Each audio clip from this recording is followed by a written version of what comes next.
წარმოდგენა არ მაქვს. ახლა რატო გადავწყვიტე ვლოგის გადაღება, როცა ლამის ბოლოს ეტზე ვარ, მაგრამ ერთადერთი რაც ვიცი არის ის, რომ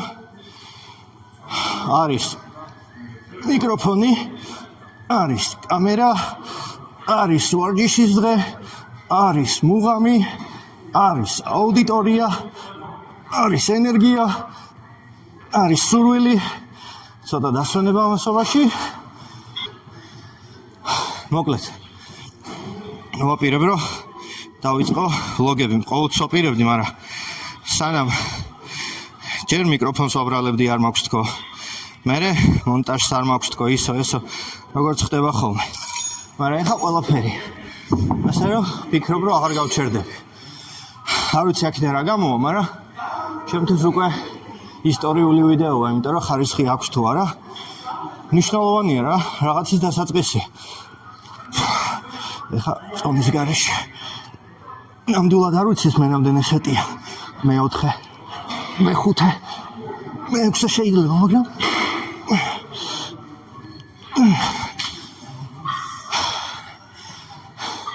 მოგესალმებით ჩემს ვლოგში. არ ვიცი რამდენად კარგად გამოვა ვარჯიში და საუბარი, მაგრამ ვარჯიშის დროს ყოველთვის არის ხოლმე ფიქრები, როდესაც ვფიქრობ, რომ კიდე რა ჯანდაბა უნდა გავაკეთო, რომ ერთი გამეორებაც გამომივიდეს. მაგრამ ეს საკუთარი საუბრები თავთან მნიშვნელოვანია ხოლმე, იმიტომ რომ რაღაცნაირად ლიმიტების გადალახვის პროცესი ძალიან დიდი кайფია.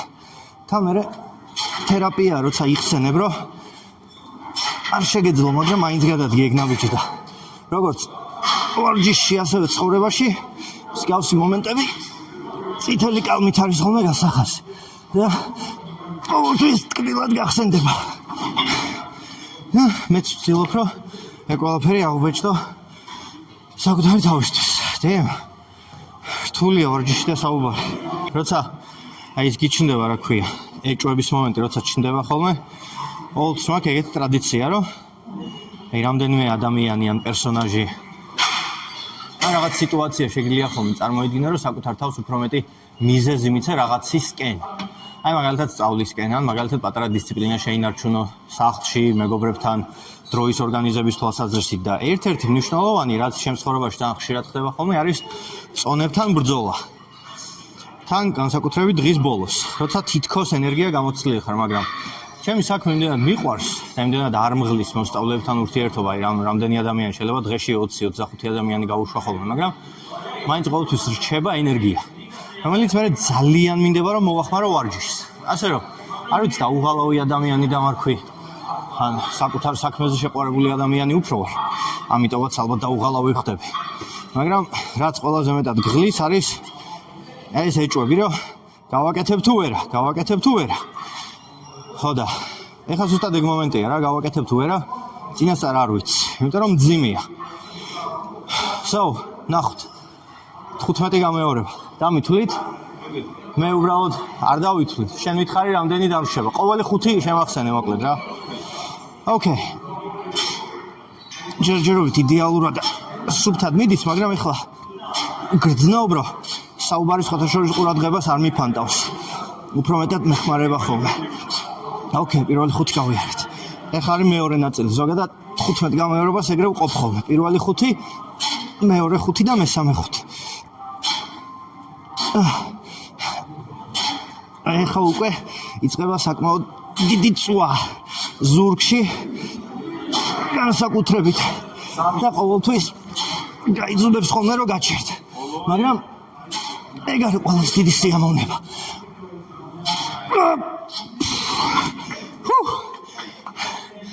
ეს არის მომენტი, როცა რაღაცა მომენტით სიამაყით ივსებ, მაგრამ მე გახსენდება, რომ სიამაყე არაფერ შუაშია, შეიძლება რომ გაკეთებინა კიდე 3.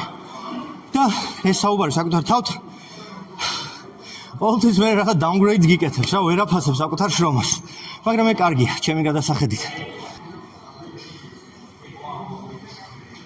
აი, თქვენ მითხარით კიდე რამდენი გავაკეთო 10-ის მერე. ოკეი? 15-ი.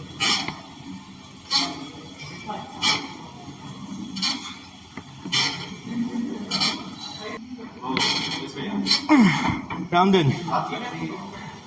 რამდენი? 5 არაფერი, let's go.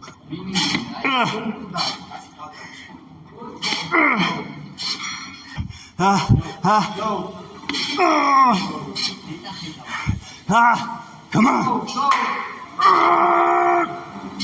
კიდე რამდენი? დება ზურგი შემტკივა.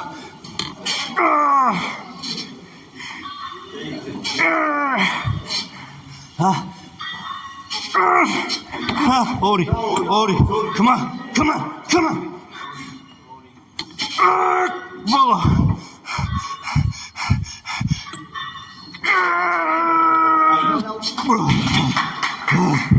Come on. Shit. Come on. That was good.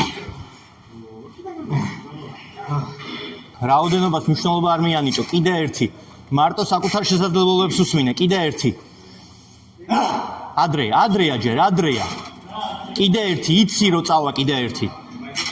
იცი რომ კიდე ერთი წავა. საკუთარი შესაძლებლობის მაქსიმალური დადე. სანამ არ იცი რომ ეს იყო შენი მაქსიმუმი, თავი არ დაანებო. ხარ შენ ხო იცი რომ არ არის ეგ მაქსიმუმი? ხო იცი რომ კიდე შეგიძლია? ხო იცი თქვი? კი, იცი, აბა რა. მიდი. Nice, კიდე. აქ ვარ. ერთიც, მინიმუმ ერთიც, მიდი. Fuck it, დაიკიდე, მიდი. მინიმუმ ერთი. Good. და ბოლო. კარგია რომ შენ იცი უკვე. Come on. გააჩერე, სტატიკა, всё. ნელ-ნელა გავუშვი. You got it. ერთ-ერთი ყველაზე მნიშვნელოვანი ფაქტორი ვარჯიშში, რომ შენ ზუსტად იცი რას გრძნობს შენი სპარინგ პარტნიორი და იხმარები რომ რაც შეიძლება მეტი გააკეთოს, რაც შეიძლება მეტი გამეორება. გამეორებაში არ არის საქმე, ყოველთვის ზოგჯერ არის ხოლმე რომ არც არის საჭირო ზედმეტი გამეორება, იმიტომ რომ შენ იცი რომ კუნთის ზრდისთვის, ჰიპერტროფიისთვის, ბლა. ასე შემდეგ არ შევალეხა მაგ ტექნიკურ საკითხებში საკმარისზე მეტიც კი გააკეთე, მაგრამ აქ უკვე სულ სხვა მუღამი შემოდის ხოლმე, რომ აი საკუთარ ლიმიტს სახეში შეხედო რა და გადააბიჯო თან, როგორ აბიჯე ფეხს, იცი რომ წარმოდგენა არ გაქვს როგორ უნდა გააკეთო ეს, ანუ არანაირად მიუხედავად იმისა, რომ ეს 1000 ჯერ მაინც გაკეთებული და 1000 ჯერ გადაბიჯებული და 1000 ჯერ აქედან მუღამი აღებული, მაგრამ კიდევ ვაკეთებ, არც რაღაც სიგიჟეს გავს ხოლმე. მაგრამ იმდენად ბევრი ენდორფინი გამოიყოფა და იმდენად კარგად გრძნობ ხოლმე თავს. რაღაცნაირად თითქოს მაზოხისტურიც არის, მაგრამ მოკლე დროში უფრო მეტად კივნეული ჩანს, მაგრამ ზოგადად ცხოვრება არის ეგეთი, რომ მძიმე მომენტები ცავს. ეს ყველაფერი უბრალოდ მოკლე მონაკვეთში აკუმულირდება და ეგ არის. ვარჯიში ყოველთვის ეხმარებით ხოლმე ერთმანეთს, ისევ როგორც ცხოვრებაში. ცხოვრება არ არის რაღაც ინდივიდუალური სპორტი, ცხოვრება არის ჯგუფური სპორტი. და ამიტომ გჭირდება დამხმარე ადამიანი. Okay, next episode.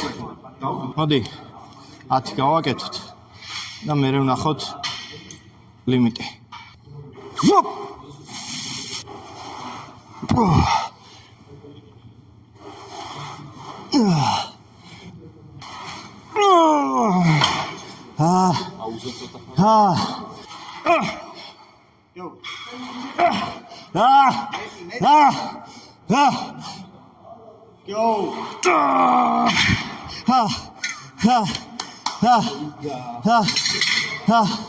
დააგელი ცოტა.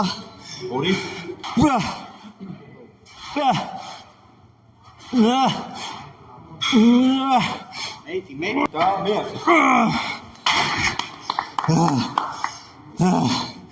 ერთი წაკ 2 დააგელი და всё.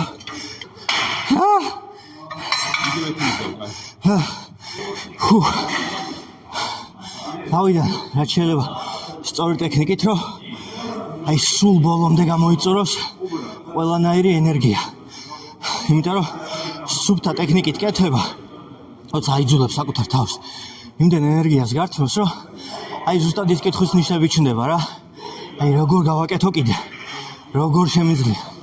მაგრამ მე ცოტა ჩიტინგი რო ერთვებ, გონია რომ რაღაცაში გეხმარება, მაგრამ იმდენად ძიმეა მე თუნდაც ზაკლების დროს, რომ this happens.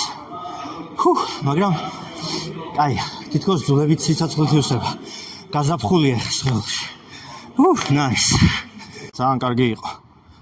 ყველანაირად კარგი იყო. ემოციური თვალსაზრისით მართალია ყველა ვარჯიში არ გადამიღია, იმიტომ რომ ვფიქრობ, რომ ვარჯიშებზე უფრო მნიშვნელოვანი არის ხოლმე ადამიანური მდგომარეობა თვითონ ვარჯიშის განმავლობაში. ეგ უფრო საინტერესოა ვიდრე რამდენიმე განტელი საწევა ან ჩაჯდომა და ასე შემდეგ. რა თქმა უნდა, ეგეც მნიშვნელოვანია, იმიტომ რომ საკმაოდ დიდი ინფორმაციის მატარებელია ხოლმე რა. ცალკე სამყაროა ვარჯიში, მაგრამ ეხა ამ კუნჭულებში რომ არ შევიდე, იმიტომ რომ ძალიან ბევრ ადამიანს ისედაც აქვს მსგავსი ვლოგები, YouTube არხები და ასე შემდეგ. შეიძლება ჩემზე საინტერესოდაც კი გადმოსცემენ, ასე რომ მეც მაგრჩევები ჩემოვიფარგლები, მაგრამ არ ვიცი, ჯერ კიდე ჩამოყალიბების ფაზაში ვარ რა. რომ გავარკვიო სინამდვილეში საით უნდა წავიყვანო ეს ვლოგი, მაგრამ საბოლოო ჯამში მაინც ყველაფერი იქამდე დადის, რომ მინდა რაღაცნაირად ჩემი სამყარო გავაზიარო. რომელიც ვფიქრობ, რომ უინტერესო არ არის. ეგ არის ჩემთვის მთავარი მიზეზი და мотиваცია, რომ ამ ყველაფერს რაღაცნაირად მიუყვე ყველა კუნჭულში, სადაც საჭიროა. მოკლედ, რა ვიცი, დიდი იმედი მაქვს ყოველ შემთხვევაში, რომ რაღაც ინტერესს მაინც გამოვიწევს ეს ყველაფერი, რადგან მარტო ჩემი თავის ცნობას არ ვაკეთებ.